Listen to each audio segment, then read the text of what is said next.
Ahoy there, YouTube! I'm back again for another episode of Bauer Reacts, where I react to something interesting I find on the internet. And today, I'm at Stonemeyer Games blog once again, one of the best board game blogs out there, one of the best Kickstarter blogs out there. Cannot recommend it enough. And the topic of the title is, how do you typically discover new crowdfunding and pre-order campaigns? It piqued my interest. It's from July 7th, 2022. Let's dig into it. Kickstarter has long contended that a significant number of backers for any project are people who discovered their project while browsing on their platform. I've always had my doubts about this. As someone who has backed nearly 400 Kickstarter campaigns, I can probably count on one hand the number I've discovered by simply going to Kickstarter's homepage and clicking around to see what I find. So he brings up a really interesting point here. I think it's Jamie, that he doesn't believe that's how most people shop on Kickstarter is by browsing. And I would agree to a certain extent, because here's the thing that we need to factor in first. Are we talking about hardcore gamers, or are we talking about people who have not yet become hardcore gamers? I'm not saying either of those terms in a positive way, but I'm saying people who regularly back things on Kickstarter. Let's say people who have backed 10 projects on Kickstarter. Because I feel like the more games you back on Kickstarter, the less likely you are to just browse, because you start to get deeper into the world. You start to see things on the Board Game Geek hotness list or through your favorite YouTubers or something like that. So I feel like Jamie's audience, the people who are here answering this poll, I would agree with. I would imagine a lot of those people don't just browse Kickstarter looking for games. Most of them. But I do think most casual people who are just like, oh, this Kickstarter place is really cool, they got board games that you can check out, I think those people do. So I feel like and let me know what you think about that in the comments. But anywho, so today I thought we could run a little experiment to see how people actually discovered new crowdfunding and pre-order campaigns. I've compiled the options into what I think is a fairly comprehensive list. Feel free to select as many as you'd like. If I forgot any notable categories, please let me know. Update. I added the conventions and events, well, I think that's a good one, and local or online game stores accepting pre-orders category to the poll after I originally posted it. I don't imagine that one will be too high, but I'm very intrigued. Also, while Kickstarter inspired this topic, this poll applies to other crowdfunding campaigns. Got it. So here we go. Let's dig into it. How do you typically discover new crowdfunding?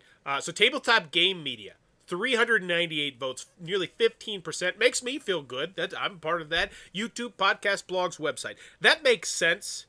That really does make sense. I think a lot of people that would be answering this poll question, I would say, are probably more in the hardcore crowd. You know, if you're on Board Game Geek, if you're answering polls related to board games on a board game blog about Kickstarters, I think you are deeper in that. And so you'll have your favorite content creators who might talk about a game, and that makes sense to me. And you know what? I think I'm going to do a poll as well. So after this is posted, or if you want to, I'll post a link down below to where I'm going to post this as well, because I feel like my audience that are going to see that poll are going to be much more likely. But then again, that's also a poll on YouTube. So I don't know.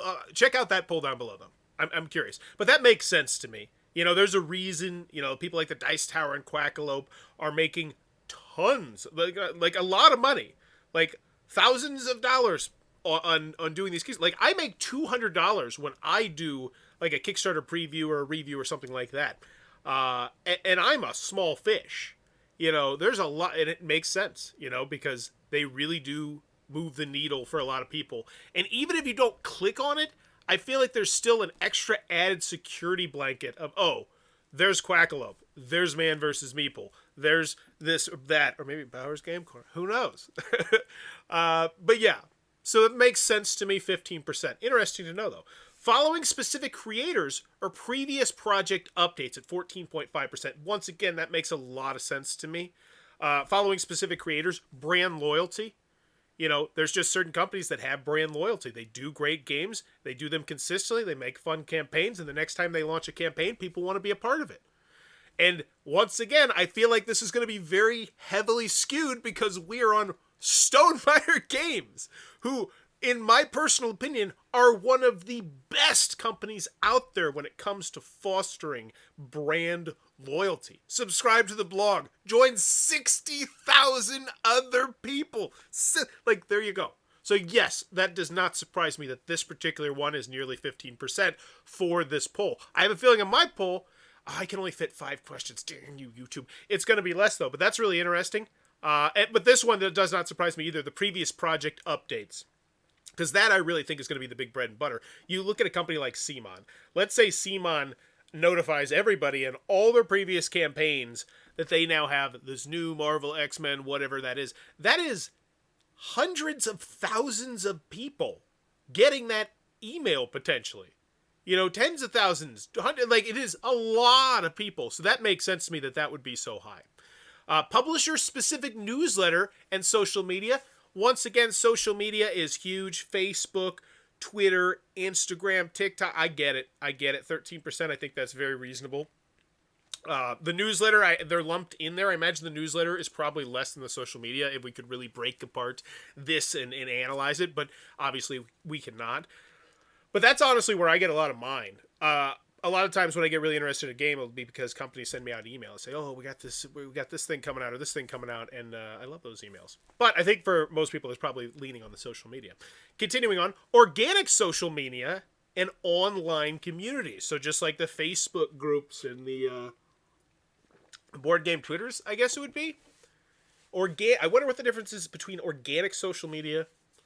Yeah, I think that's just like if someone was talking about it in, the board game group on Facebook, which has like 100,000 viewers or something like that. Okay.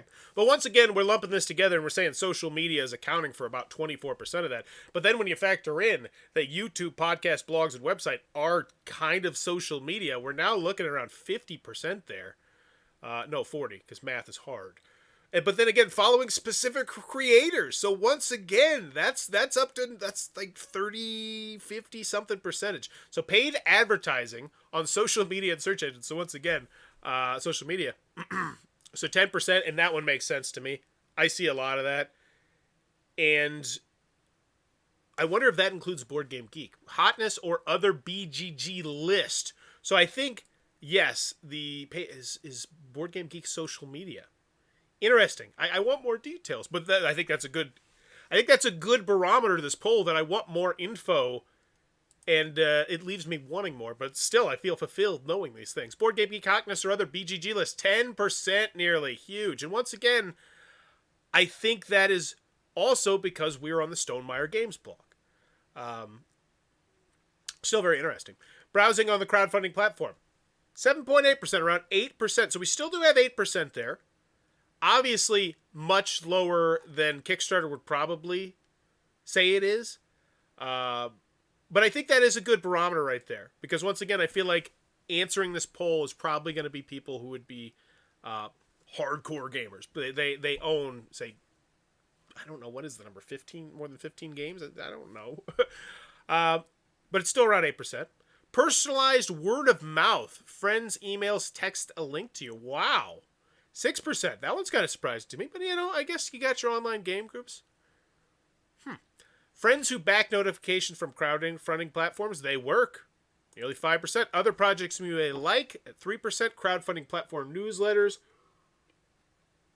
conventions and events, local or online game stores, 9%, and traditional media, TV, radio, newspaper. I get my board game news from the newspaper. In the comments, let me know your thoughts on the result. I'll chime in there too, and I'm excited to read that as well. Update. Some thoughts a few hours after posting this from both the data and anecdotal reporting. I'm not surprised that the top 6 includes tabletop, game, media, organic social media, and communities, the BGG hotness, and paid advertising on social media. I am surprised, however, that both publisher-specific categories are in the top 3. There's certainly some level of selection bias here, yes, but that would indicate that it's still really important for a publisher to have a hub, a social media presence, and an e-newsletter. I agree with that. I do. I agree with that. I love when I get e-newsletters from companies and they're telling me interesting things. I'm quite surprised that Friends Who Back Notifications is near the top, bottom of the top 10. For a while, I've considered that the killer feature of Kickstarter. Perhaps I'm overvaluing it, though. Yeah, I've never thought that. Because I get those all the time. They're a dime a dozen at this point. Though I think it's still a helpful tool for any crowdfunding platform. I do, however, like that it shows you, like, oh, these people back this project. I always think that's really nifty. Like, oh, cool, my friends like this. As for those who browse on crowdfunding platform, it ranks as number 7 on this list, though it's a big drop-off between 6 and 7. Anecdotally, a number of people have reported that their preferred way to discover a project is to go to Kickstarter Tuesdays and see what game projects launch that day. I can certainly see the value in that. And that, right there, I do believe is one of the biggest way a lot of people shop. And there's a reason Tuesday is typically seen as the day that you're supposed to launch And it just, there you go. So let's dig in the comments. Alden, thanks for doing the poll. You know what surprised me the most about the results, but probably shouldn't? They really highlighted the advantages of established publishers and the challenge faced by newbies. Game meters. Reviewers know that reviewing for an established name will generate clicks. It's amazed me what a high proportion of viewers accepted a copy of the game recently, but have never even bothered to post a review. And the other self-publishers tell me that I'm by no means unique on this score. Following creators. You have to be a creator with a successful history to benefit from this one. Publisher-specific newsletter media. In your book, you highlighted starting a newsletter. I think you overestimate the ease of actually getting people to sign up. The key is to provide news of value to the reader, but until the game is actually nearing release, there's little news of value to give, and these normally follow the projects by which the Kickstarter. The result is a very, very slow growth in newsletter subscribership. Yeah, I'd imagine so. You started your newsletter at a time when there were few competing for readers' time. That is fair. And it also didn't help, didn't hurt that he crushed it with like Scythe and Viticulture and Tuscany, which, man, you go back, Tuscany was a big deal. Organic social media communities. This is the first of your results where I see a newbie publisher having a strong starting point. It's not to be dismissed, but it's also only 11% rating. Organic social media communities. Yeah, I agree with that one. I think if you're launching a solo game, I think you absolutely 100% should be posting regularly about that solo game in the solo Facebook groups and saying, hey, this is coming along. Print and plays, talk to people about it, because those are the people who are going to come back to it. But that's obviously very specific for solo games. But I'm sure that you could take that for other things. Again, thanks for doing the poll. Now that you have a huge following for this blog, it's possible for you to do such a poll. One of the best things about you, Jamie, is that you use your high visibility and following of the benefit of the community and industry. Thanks. And yeah, so I think he's got a lot of good points there. I can say I'm personally guilty of doing that, getting review copies and then not getting content up for them in a timely manner. And I know I'm not the only one. And that's honestly, full disclaimer, that's part of the reason why there's so much that's one of the reasons why I think there's so much burnout in the board game hobby is you get into the hobby, and especially the first time you go to a convention and you just start getting handed things. It's like, oh, this game and that game and this game. And then life kicks into it, and then you're like, oh, this is a month behind, this is 2 months behind. It's like, I don't want to get to the table. The rule book looks bad. I didn't do this and do that. And then it just kind of eats on you. Anywho, non sequitur there. Thank you for your thoughts, Alden. I'm really sorry for some reviewers accepted a review copy but didn't review your game. So back in 2012, I had very, very few newsletter subscribers, just like anyone else. The number was 0. It took a long time for that number to grow up to 50, then 100, then beyond. You're right that it's important for methods of attracting someone to a newsletter, but I still think the primary point is if you don't start an e-newsletter, that number will remain at 0. It's having it available and easy to find that's a crucially important step one. Here's related. It's also the fact that he makes really engaging and interesting articles. Jamie is a wizard when it comes to putting these things up. They're very interesting the majority of the time. I wonder how many discovery efforts go unnoticed because they don't yet form an impression. It's said that you need something like 5 to 7 impressions to turn someone into a customer, and I suspect a lot of soft exposure, like your friend back or a random Facebook ad, contribute to that without being salient in a customer's minds of this is how I heard about it. I know I'm unlikely to get a direct notice about a game and back it straight away. Usually I notice someone talking about it, then another person, then a reviewer shares their thoughts in a group, then my local gaming group asks anyone else back this, and by that point I might take notice. But all those things contribute in a small way, even if only one of them is that one that makes that think, that's the one that made me discover the campaign. Given the last Micro Dojo campaign had 1,000 backers and 700 weren't already on my mailing list, it's likely that Kickstarter estimates of 75% coming from Kickstarter was about right. How many of those came directly to Kickstarter because of Kickstarter itself versus direct access, i.e. not via referral, from other backers, talking, reviewers, social media, etc., is less clear. And I do love the fact that Ben gave us some interesting numbers there. That was fantastic. I absolutely agree that repetitions matter, Ben. The more of these options you can check off, the better. Hi, great. And yeah, that's one thing. And that's one thing I always do with the Kickstarter critique. I try and spotlight what I feel like companies did good. And that's one of the things that I see companies that do consistently well is they have all these check marks dotted off. Oh, we got the gameplay, we got this, we got a snappy thumb title, we're on the BGG hotness, so I get that. While I get almost all that, paid social media advertising typically hooks me the most often. And there you go. I see a lot of that. And I see a lot of that because it probably works. All right. You may find it odd from the publisher-specific categories score well, but I actually don't. Nearly all the people who fill our polls are Stonemaier fans and will probably be subscribers of your newsletter. Knowing that, it's not weird that many have pre-ordered a Stonemaier game based on the info of your newsletter. I must say that for me as well, Stonemaier Games is an exception. Never have I ever bought a game from any publisher based on a newsletter, so I guess you might get very different results if you could limit your poll to people's behavior with publishers who are not Stonemaier. Yeah, it's really interesting, this poll, just because it is Jamie Stegmeier's Stonemaier Games poll. Nearly all people who follow your poll are Stonemaier fans and will probably be subscribers to newsletters. Possibly. We don't really know that. I think this blog is primarily read by creators who may or may not be Stonemaier fans, and this poll is more focused on crowdfunding projects than pre-orders. That's actually a really good point as well. I cannot tell you how many people have steered towards Jamie Stegmeier's blog that were just, in general, Kickstarter creators. So Jamie coming in here saying, you know what, slow down here with that. And I actually kind of agree with him. I think that's a great point. This poll is more focused on crowdfunding processes than pre-orders. Given that we don't use crowdfunding, I think a lot of these answers are from the lens of people who aren't focused specifically on Stonemaier. So interestingly enough, many of the people are at my meetup are not my friends on Kickstarter. So while I might learn of campaigns from them in person, usually when they get delivery, it's my Facebook friends who back stuff that get me some notice, and usually they're backing campaigns for stuff I'm not going to back, RPGs. We do have a shared Facebook group for our gaming meetups, and sometimes folks will point out an upcoming Kickstarter/GameFound campaign if they think the larger group might want to know. The Returns of Castle Burgundy campaign was a widely discussed topic, for example. And so that would be the organic social media that we were talking that was in there. I followed plenty of board game media that report on new Kickstarters like Dice Tower Now or Watch It Played, for example, and that combined with my favorite publishers and or designers alerting me about their latest campaigns are primary. A Stonemaier Champion update alerting me on an upcoming game is usually my first indication of something I'll be buying. An email from a publisher who I've backed and been happy with often grabs me immediately. That second part is so huge. Grabs me immediately. I looked at a Kickstarter today, and this was their third game, and I noticed that it wasn't launching off. It was 48th in games, despite the fact it looked like it had everything it needed to be a rock-solid campaign. And then I looked a little bit deeper, and their other games were ranked like 5,000 and 10,000th, and I think that speaks to it.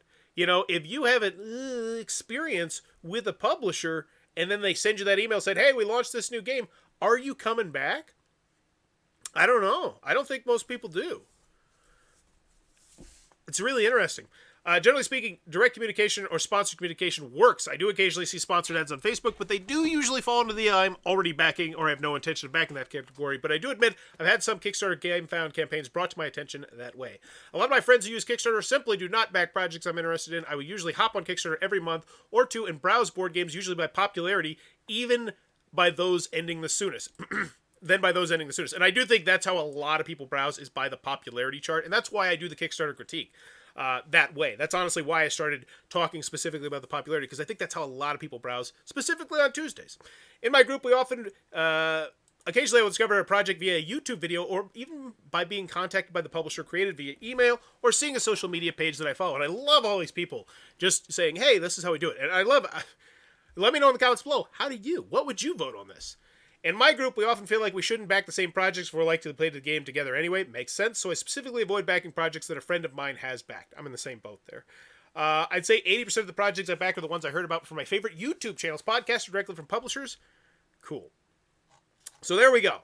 That was the poll there. Very interesting, and be sure to click on the link down below. Take my poll and check out the results of that one as well. But let me know in the comments below what you thought about the Battle React segment. And if you ever have a recommendation on something you'd like me to react to, let me know in the comments below. But as always, thanks for your time, YouTube. Bye-bye.